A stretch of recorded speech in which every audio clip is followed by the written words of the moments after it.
Pertanyaan langsung dari satu jamaah, apa tanggapan Ustadz bagi orang yang punya pandangan yang penting semua jalan, jadi sifatnya STMJ, ya kan? Sholat tetap, maksiat jalan, ya? Bagaimana pandangan Ustadz? Yang pertama, justru ini menunjukkan tidak adanya konsistensi dalam beramal. Sebetulnya orang yang demikian itu orang bimbang, bukan konsisten. Sebetulnya orang yang demikian orang yang tidak punya pandangan, karena nggak punya pilihan hidup. Dan yang paling penting untuk digarisbawahi, ini poin pentingnya. Ini menunjukkan bahwa sesungguhnya orang-orang yang punya pola hidup demikian adalah orang-orang yang keadaan dirinya belum sehat, kurang sehat.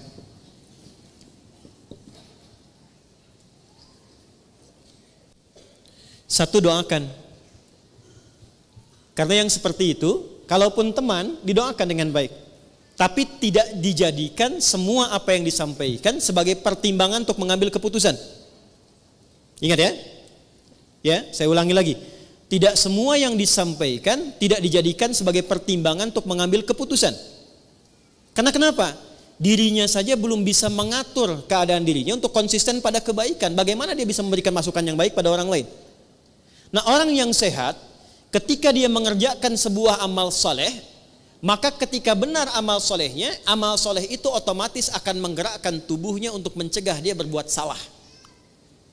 Saya contohkan begini, sholat amal soleh bukan? Soleh, apa fungsi sholat? Quran surah ke-29 ayat ke-45, Innas sholata tanha anil fahsya.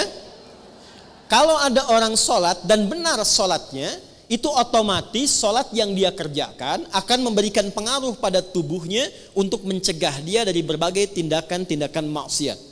Fahsya, maaf, zina, selingkuh, LGBT, pornoaksi, pornografi, itu fahsya. Mungkar, mencuri, bergosip, menuduh, merendahkan, berselisih, itu mungkar. Jadi kalau orang benar sholatnya, amal soleh lewat sholat ini, dia akan otomatis mencegah pelakunya berbuat salah.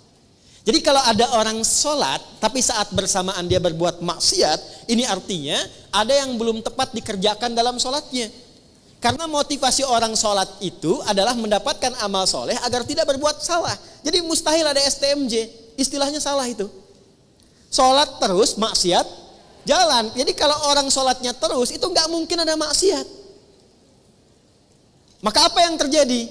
Yang sholat ketika sholatnya dikerjakan tidak membuat dia kemudian terhambat berbuat maksiat, maka kemungkinan besar satu, dia tidak sempurna dengan tujuan dan niat sholatnya. Makanya kata Nabi yang diperbaiki sebelum mengerjakan amal soleh itu niatnya dulu. Niatnya benar nggak? Jadi kalau seseorang niatnya benar menunaikan sholat, itu otomatis nggak akan maksiat. Otomatis. Ibu kalau nggak percaya ya, kalau ada anak kurang baik, ya jangan naik level dulu. Usahakan konsisten sholatnya dulu, dimulai dengan subuh. Minta aja pada anak ibu, ya, minta kerjakan sholat konsisten 40 hari. Setelah itu terserah kamu. Tapi jamaah. Setelah itu terserah. Mau sholat silahkan, nggak sholat silahkan. Mau taat sama mama silahkan, nggak taat silahkan. Tapi mama minta 40 hari sholat aja dulu. Di masjid, setiap hari. Subuh sampai isya. Setelah hari ke-40, lihat apa yang terjadi. Saya punya pengalaman di Tripoli. Guru kami, seorang profesor, itu kedatangan orang tua, menyampaikan pesan anak-anak kami 3 orang, itu sholatnya sulit luar biasa. Dipanggil dengan halus anak-anaknya, ya abnai, anak-anakku sini nak katanya. Sekarang Syekh mau katakan, silahkan anak-anak mau nggak sholat silahkan, nggak taat sama mama silahkan, cuman minta satu dulu kerjakan, sholatlah selama 40 hari, tunaikan berjamaah di masjid, setelah itu bebas mau ngapain aja. Hari ke-40, yang satu berubah jadi baik luar biasa. Jangankan maksiat, untuk berkata yang kurang pantas pun dia nggak punya kosakatanya. Yang kedua, naik turun, kadang baik, kadang tidak, kadang baik, kadang tidak. Yang ketiga, itu makin kacau. Dipanggil ketiganya, kata syekhnya, kamu yang pertama, kamu benar sholatnya 40 hari, dikerjakan dengan baik dan tidak kamu tinggalkan. Yang kedua, kamu kerjakan tapi kamu bolong-bolong. Kadang dikerjakan, kadang tidak. Kadang dikerjakan, kadang tidak. Yang ketiga, kamu ngumpet-ngumpet padahal kamu nggak sholat. Ketiganya bingung lantas bertanya, kok Pak Kiai tahu katanya? Karena demikianlah yang tertuang diisyaratkan dalam Al-Quran. Tidak ada orang sholat konsisten kecuali merubah dia menjadi pribadi yang lebih baik. Maka tobatlah dua temannya tadi, keduanya menjadi lebih baik sampai sekarang mereka sahabatan dan menjadi ahli Al-Quran. Ya. Jadi tidak ada satu kalimat yang mengatakan sholatnya terus maksiat jalan, itu nggak ada sebetulnya. Kalau memang sholat yang ditunaikan sholat yang benar. Nah, untuk memperbaiki sholat kuncinya dua. Satu, izin. Untuk memperbaiki sholat kuncinya dua. Satu, selalu bermohon kepada Allah untuk mendapatkan rahmatnya dalam sholat. Saya ulang ya, selalu bermohon kepada Allah untuk mendapat rahmat Allah dalam sholat.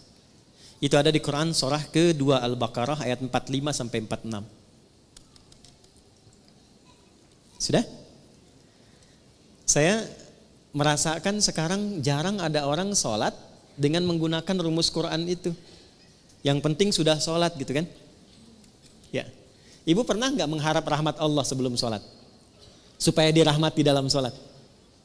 Pernah nggak? Ya? Coba deh. Makanya ibu masuk masjid ya. Kalau masuk masjid itu doanya apa?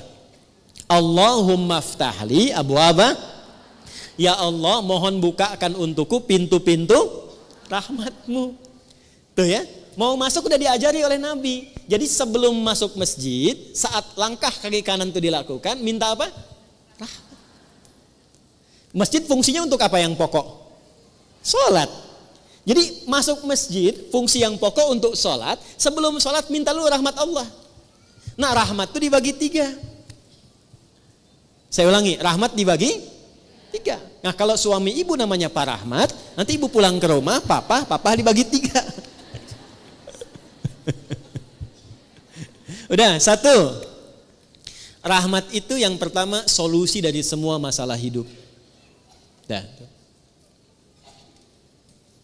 Jadi kalau ibu sholatnya membawa motivasi itu, nanti ke bawah enak sholatnya.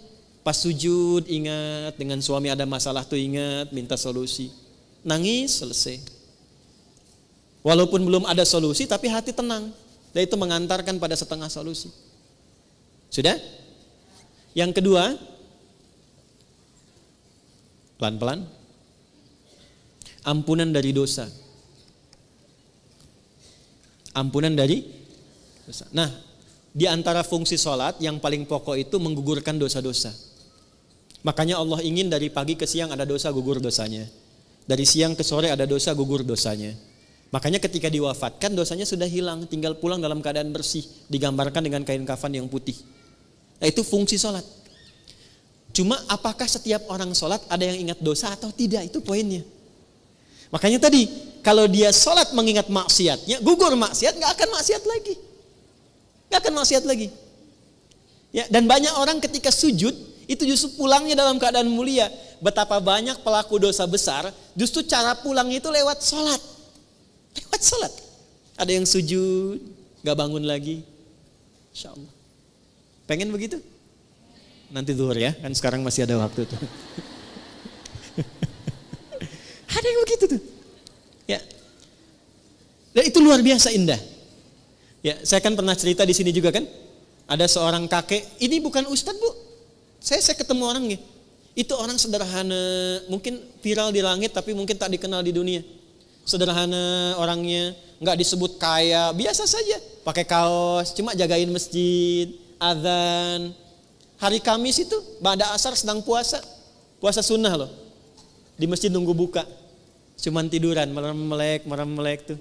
Diwafatkan di tempat yang beliau mengabdi, di masjid.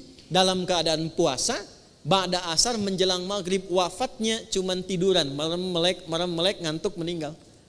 Hati-hati tuh belakang tuh, merem-melek.